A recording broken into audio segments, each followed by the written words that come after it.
Mr. Alok Pandey, founder and CEO, iTech Group. I would request Mr. Avinash Kshitij to felicitate Mr. Alok Pandey.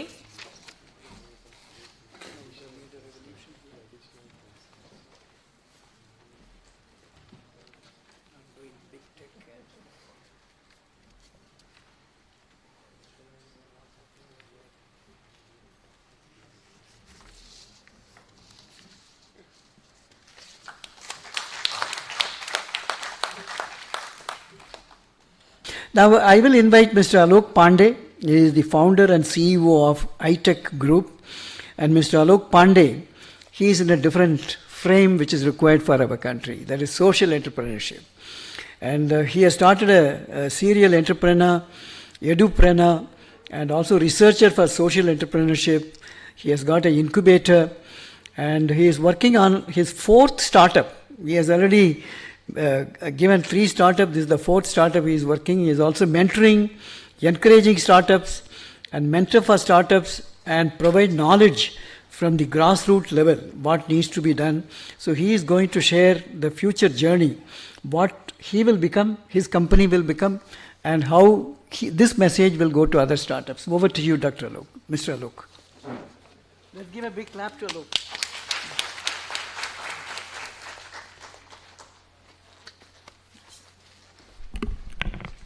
नमस्ते।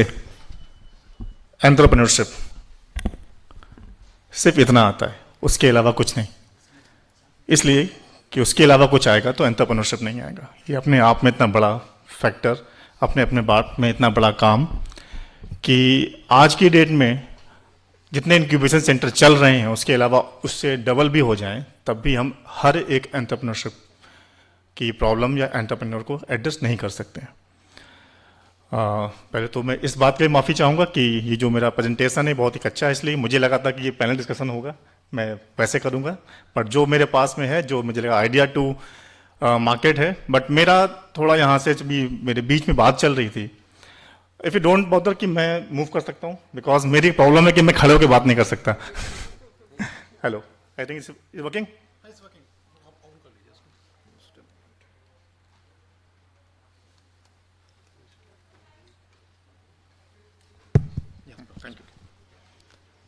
Actually वो बोलते हैं entrepreneurship एक behavioural change है, और वो इतना इम्पेशेंट करके रखता है कि एक जगह खड़े होने देता नहीं है। और मेरा जो भी वर्कशॉप रही वो वर्कशॉप मोड पे रहता है, मैं मोनोटोनस नहीं बोल पाता हूँ। और मुझे बहुत अच्छा लगेगा कि बीच में जितने भी एंटरप्रेन्योर्स हैं या और जो हमारे सीनियर्स हैं वो मुझे टोक सकते हैं, एंड जितने भी एंटरप्रेन्योर हैं या बडिंग एंटरप्रेन्योर हैं या जो प्रॉस्पेक्ट्स हैं वो मुझसे क्वेश्चन पूछ सकते हैं। और मैं इसलिए बोल रहा हूं कि मैं बहुत रूट लेवल पे काम कर रहा हूं, स्क्रैच लेवल पे काम कर रहा हूं, प्री इंक्यूबेशन से पहले जो होता है मैं उस पर काम कर रहा हूं, और उन जगह काम कर रहा हूं टियर 2 टियर 3 के साथ काम कर रहा हूं, जहां पर इनको पता भी नहीं है कि सीड फंडिंग क्या होती है, उनको पता भी नहीं है कि what is a venture catalyst. उनको इतना पता होता है कि मेरा ये आइडिया है और मुझे इतना फंड चाहिए, कहीं से अरेंज हो जाए तो मैं शुरू कर दूंगा। वो कोई यूनिकॉर्न बनने के लिए काम नहीं करते, उनको ये प्लेटफॉर्म नहीं मिलते जहां पर हम खड़े हैं, उनको ऐसे मेंटोर नहीं मिलते। तो मैं तो ये बोलता हूं कि मैं यहां से सीखता हूं और जाके वहां डिलीवर कर देता हूं, और कहीं ना कहीं कोशिश करता हूं कि उनमें से 1 या 2 लोगों को मैं आगे तक लेकर के आऊं। और आप लोग जान के खुशी होगी कि कल ही एक बच्चा ऐसा जो अभी MBA भी छोड़िए, एक नॉर्मल ग्रेजुएशन किया है, PhD में एंट्री की हुई है, और उसने काम किया हुआ है ऐसे सोया वैक्स कैंडल्स पे। सोया वैक्स कैंडल सब जानते हैं, एरोमा थेरेपी, जहां पर हम लोग SDG की बात भी कर लेते हैं, एरोमा थेरेपी की बात भी करते हैं। और उसने अपने लेवल पे 1 CR का एक ऐसा कॉन्ट्रैक्ट साइन किया कि ये कल की बात है, और वो बिल्कुल किसी भी बहुत फॉर्मल तरीके से वो नहीं आती मेरे पास में, प्राइवेटली मेरे पास में आती है, और सिर्फ इतना बताती है कि सर ये एक छोटा सा आइडिया है। हम लोग सिर्फ क्या करते हैं, हैंड होल्डिंग सपोर्ट। तो hand holding support literally sir वो है जब हमको एक मेंटोर को वहां तक उसको हाथ पकड़ के चलना पड़ता है, उसके क्लाइंट के साथ मुझे बैठना पड़ता है। अब मैं यहां पर क्यों हूं उसकी वजह बता दूं। The topic is idea to market. उसके पहले था पे लैब। एक्चुअल में ये जो लैब है, मैं इसको बोलता हूं लैब, कोई भी स्केलिंग करने के लिए स्केल चाहिए होता है। सॉरी, जैसे बोले कि स्केलिंग करने के लिए क्या चाहिए, मेरे को स्किल चाहिए, तो बिना स्किल के स्केल नहीं हो सकता। और लैब जो होती है वो जहां पर जो लेबोरेटरी में जो चीजें होती हैं वो हमारे स्किल को अप्रूव करती है कि जो मैंने स्किल बनाया है, जो प्रोडक्ट बनाया हुआ है, उसकी अप्रूवल होता है। तो अभी मैं, क्योंकि इसके पहले जहां पर एक आप स्लाइड देख रहे थे, मैंने एक आरडीएसन का एक टूल बनाया था, क्योंकि मेरे पास प्रॉब्लम ये आ रही थी उस रूट लेवल पे जहां पर टियर 2 टियर 3 कंट्रीज प्लेसेस पे, सॉरी, कि वो बच्चे ये बोल रहे थे कि I am not able to get the idea, I just want to have something, I just want to do something, but idea नहीं है। तो मैंने आइडिया को अपनी छोटी समझ से बहुत सिंपल 4 वर्ड में एक क्वाड्रेंट में डिवाइड किया है। It is called the Ardson quadrant. वो क्या है? मैंने जैसे बोला कि मुझे बहुत अच्छा गाना आता है, तो वो मेरी हॉबी थी।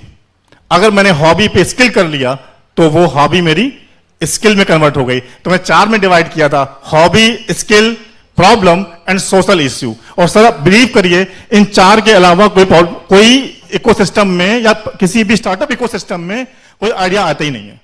उन 4 के अलावा कुछ भी नहीं है, सिर्फ 4 हैं। एक अच्छा डांसर जिसकी हॉबी थी, और उन 4 इकोसिस्टम पे 4 क्वाड्रेंट में कोई 2 चीज मिल जाती हैं तो वहां पे बिजनेस बन जाता है।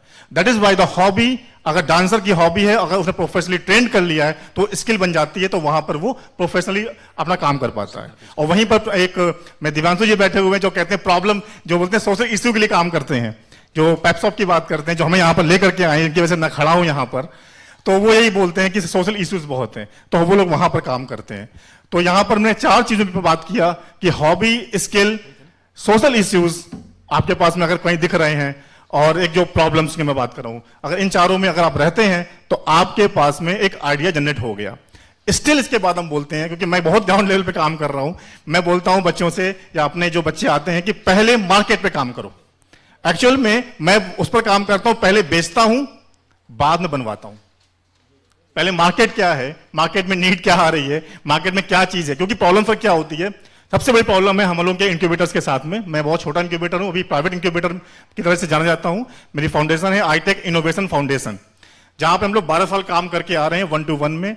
किसी तरह की गवर्नमेंट अभी फंडिंग नहीं उठाई है, बिकॉज अभी हम लोग बहुत ही स्ट्रक्चरली प्लान नहीं थे, बट अब हम लोग उस पर पिच कर रहे हैं।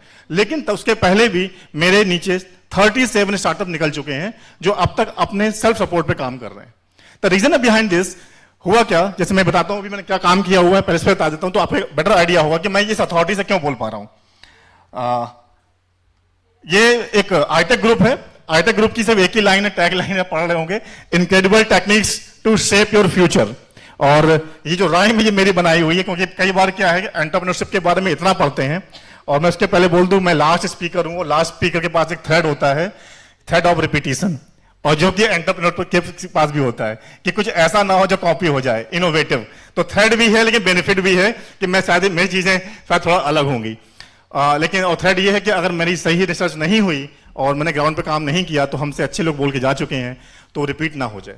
और जहां रिपीटिशन है वहां पर इनोवेशन नहीं है, और जहां इनोवेशन नहीं है वहां एंटरप्रेन्योरशिप की बात हम नहीं कर सकते हैं, क्योंकि फिर वो स्टार्टअप नहीं है, वो बिजनेस हो सकता है, स्टार्टअप नहीं हो सकता। इनोवेशन के बिना स्टार्टअप नहीं होगा, मे बी कॉपी पेस्ट हो जाएगा, और वो बिजनेस तो बना सकते हैं। तो मैंने उसी लिए बनाया हुआ था कि व्हाट इज द एंटरप्रेन्योरशिप। मैंने 4 लाइन दिखाई थी उसमें कि the entrepreneur is vision to reality. हम कुछ सोचते हैं, वो रियलिटी में कन्वर्ट करने की कोशिश करते हैं। And the second is confusion to clarity, and the third rejection to perfection, dilemma to decision. Sir ये 4 चीजें हैं एंटरप्रेन्योरशिप मेरे हिसाब से, बहुत कॉमन था समझाने में। मुझे कोई बुक्स पढ़ा करके मैं किसी को एंटरप्रेन्योर नहीं बना सकता, लेकिन इन 4 चीजों को मैंने सिखा दिया तो उस बच्चे को समझ में आता है कि ये एंटरप्रेन्योरशिप की डेफिनेशन क्या है। और उसी के लिए बोलते हैं, जब ये 4 चीजें खत्म हो जाती हैं तब नीचे आता है जब वो एंजॉय करता है कि it is a multi coloured expressive drawing on a plain canvas, जहां वो खुद बनाता है, उसके पास कुछ भी नहीं होता है। And that gives a new meaning and understanding to every moment. इसके आगे और भी था कि हर दिन एक नए चैलेंजेस आते हैं और वो उसको फेस करता है। ये एक आईटेक ग्रुप का एक तरीके से देख सकते हैं कि आईटेक का विजन क्या है कि लोगों को ट्रैक करता है। एंड आफ्टर दैट या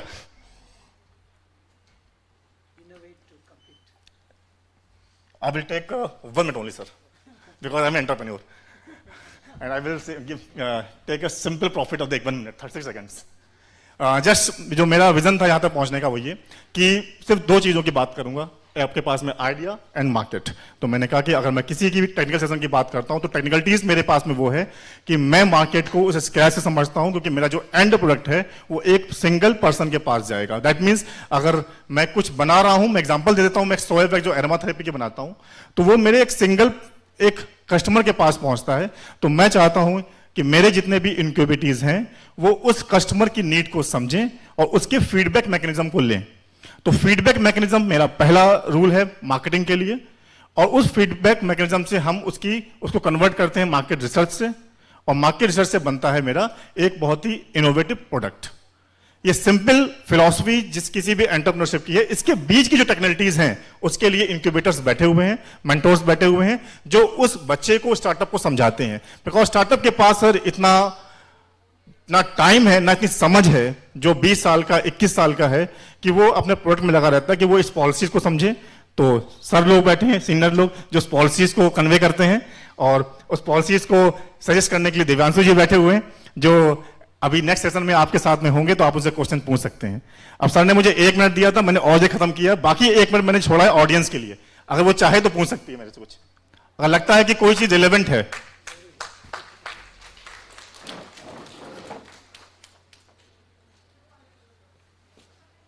okay, thank you. Okay, thank you. So give a big hand to Mr. Alok.